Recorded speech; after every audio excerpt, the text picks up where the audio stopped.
Saudara-saudara yang dikasihi dan diberkati oleh Tuhan kita Yesus Kristus, hidup dalam kegelapan tentunya akan membuat kita menjadi bingung.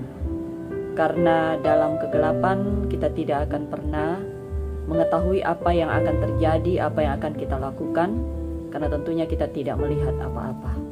Tulah ke-9 adalah gelap gulita, dan ini tulah yang juga diberikan oleh Tuhan Allah kepada orang-orang Mesir akibat Firaun tetap mengeraskan hatinya untuk melepaskan umat Tuhan keluar dari tanah Mesir.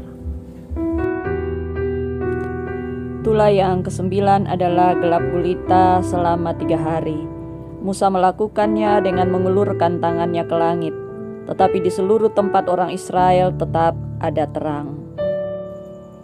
Secara natural ada penjelasan tentang kejadian gelap gulita yang berlangsung selama 3 hari, yaitu angin gurun meniupkan pasir secara susul menyusul, menyebabkan kegelapan pekat itu dan terasa seperti udara yang berat dan menyesakkan. Hujan debu yang mengakibatkan gelap gulita itu disamakan dengan kata kamsin yang berasal dari kata Arab yang berarti 50. Dinamakan 50 karena angin topan yang kering dan dipenuhi pasir ini bertiup secara sporadis di Mesir selama periode 50 hari di musim semi.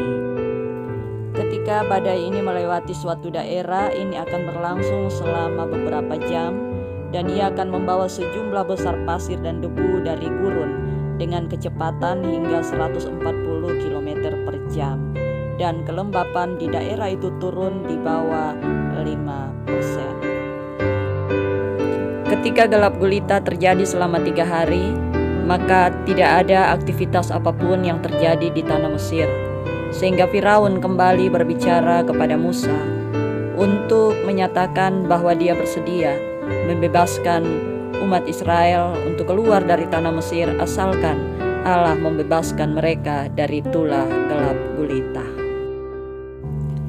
Tetapi sewaktu Firaun mengatakan bangsa Israel boleh meninggalkan Mesir, ia mengatakan bahwa seluruh ternak atau apapun yang mereka miliki tidak boleh mereka bawa, tetapi Musa tetap mengatakan bahwa itu adalah milik mereka. Akhirnya Firaun menyetujui apa yang dikatakan oleh Musa dengan mengatakan, "Pergilah dan jangan pernah melihat mukaku lagi." Tetapi setelah Firaun berkata demikian dan gelap gulita sirna dari tanah Mesir, maka kembali Tuhan mengeraskan hati Firaun untuk melepaskan bangsa Israel keluar dari tanah Mesir.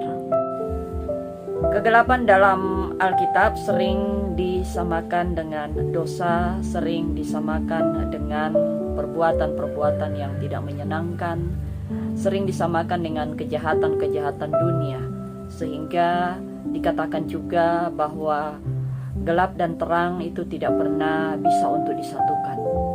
Dan ketika orang hidup dalam kegelapan, berarti dia hidup di dalam dosa.